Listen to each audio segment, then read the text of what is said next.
What's up, Throttlers? Aristotle Full Throttle here. Today I'm going to review Magnificent Seven, which is a semi-remake of Magnificent Seven, which is a definite remake of Akira Kurosawa's Seven Samurai, which is based on A Bug's Life. Or I think it's the other way around, but you get the picture.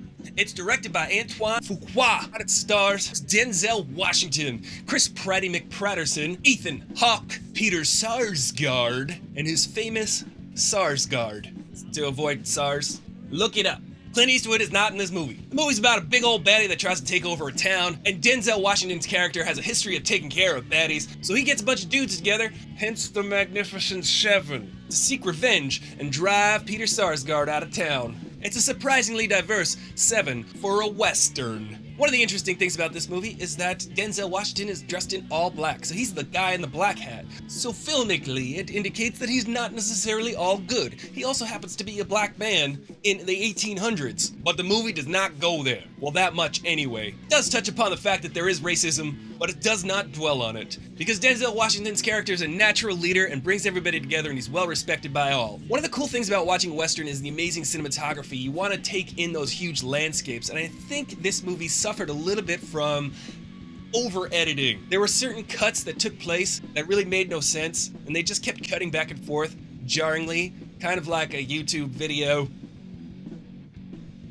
To me, it jumped out. It broke up the rhythm of the movie. They didn't take a while to just sort of take in the large landscapes. I think there's certain times in a movie where you can do a really long, slow, steady shot. When they're just having a conversation, they're cutting back and forth rapidly. It's a little bit jarring. But when there's drama, the drama works. So the first act, Denzel Washington's gathering up his crew, and it's pretty paint by numbers. You get to learn their personalities, you get to understand who they are. The second act of the movie was a little bit slow for me, although there was a really good shootout. And for some reason, everything in the Old West was made of balsa wood.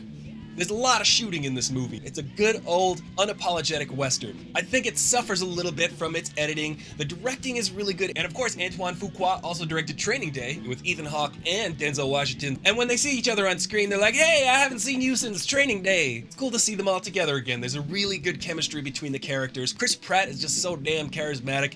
You just want to hang out with that guy and have a drink. Vincent D'Onofrio is also in this movie, and he is always fun to watch. He always brings an interesting thing to his character. He always creates these characters who are idiosyncratic, but you're like, yeah, I kind of know that guy. He's a little off, but he's totally real. Peter Sarsgaard, good bad guy, although he's just at the very beginning and doesn't show up again for a really long time, but I guess he does make quite a good impression in the beginning that you're like, yeah, I still want to get back at that guy. He's kind of a jerk.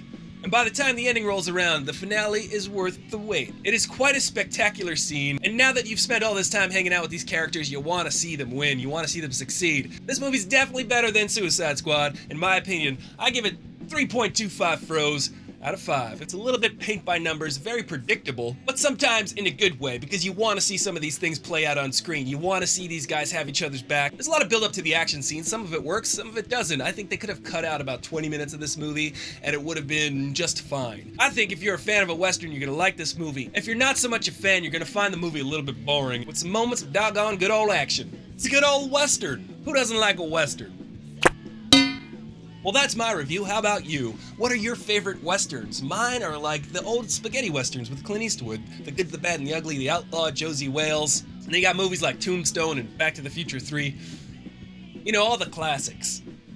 Be sure to leave a comment, a like, and share this video with your friends. And please take a moment to check out HDSA and find out ways that you can help raise awareness and funding toward research regarding Huntington's disease. So if you want to find out more information on that, just click the icon on my face at the end of this video, check that info card, or look for a link in the description below. I'm Aristotle Full Throttle, you bro with the fro and the no, and I'll see you later. Y'all coming back now, you hear? Grilled cheese, if you ask him nicely. And we saw a movie last night called Snowden, directed by Oliver Stone. We actually were lucky enough to see a live stream of a Q&A after the movie. Yes, we did. And if you want to find out more information on that, just click the icon on my face at the end of this video, check that info card, or look for a link in the description below. I'm Aristotle. That was unplanned.